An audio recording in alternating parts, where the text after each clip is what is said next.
It was supposed to be harmless. Just a prank, filmed for our group's little YouTube channel. Something to laugh at later. But we ended up with footage no one can explain, and a missing person that no one seems willing to look for. We called the series Scare and Run. The idea was simple.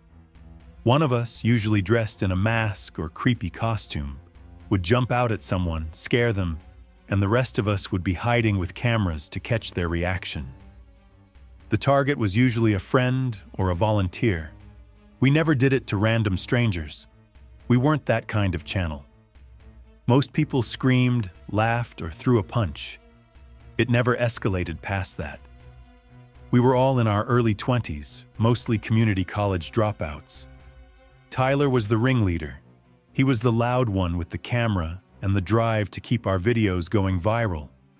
He made thumbnails, handled the channel, and told the rest of us what to do.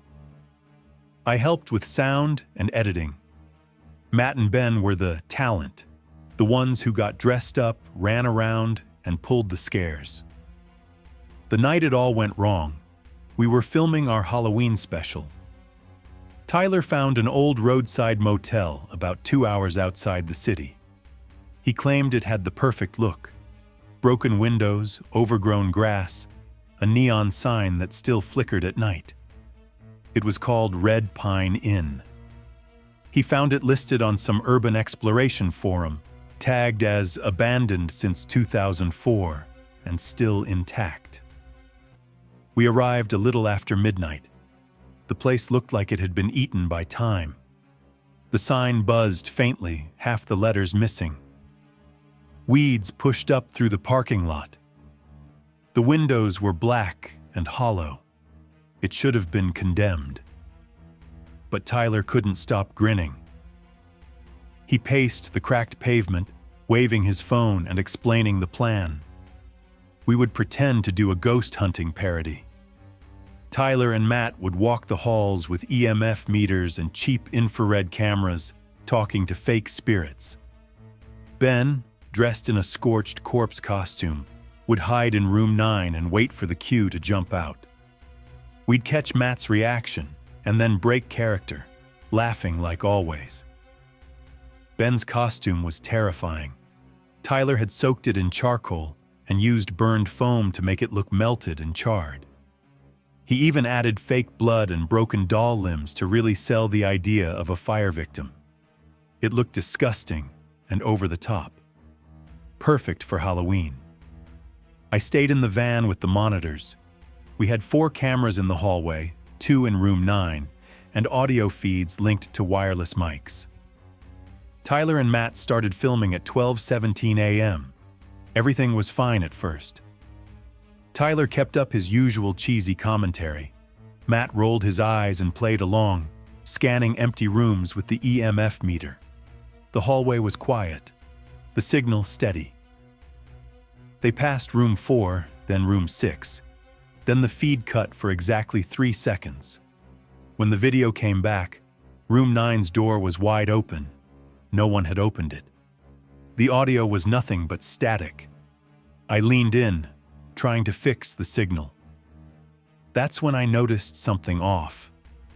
Camera 3, which had a clear angle on room 9, was blurry around the edges, like the lens had been fogged up from the inside.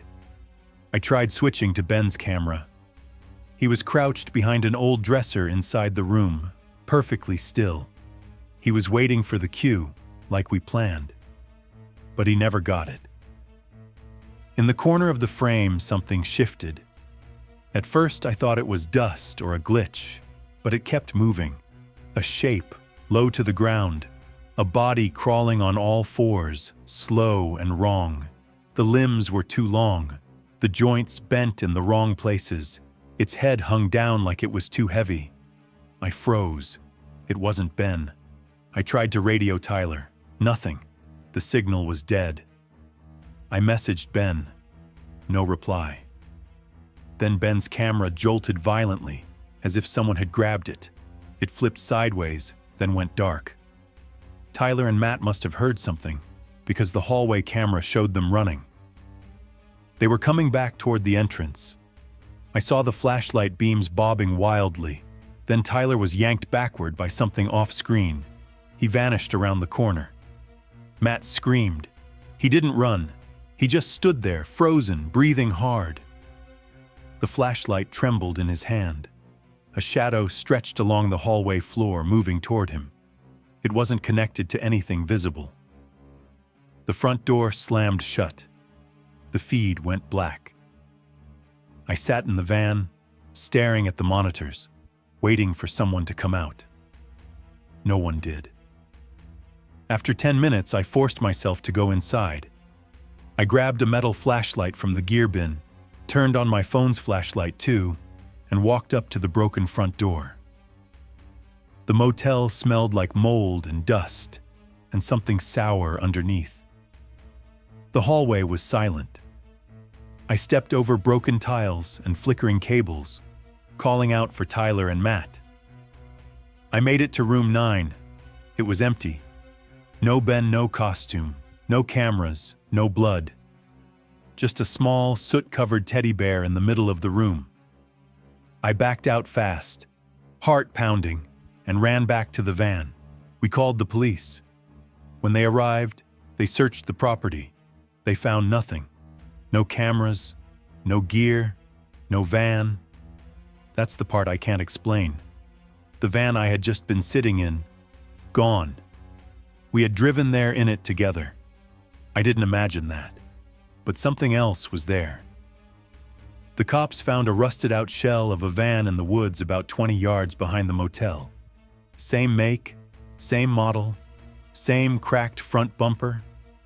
Inside, under a pile of leaves and mouse droppings, they found a camcorder. It still worked. The footage showed Tyler and Matt entering the motel, then static, then a single frame, a pale face staring into the lens, skin blistered, mouth stretched open in a silent scream. The eyes were hollow, empty sockets leaking black fluid.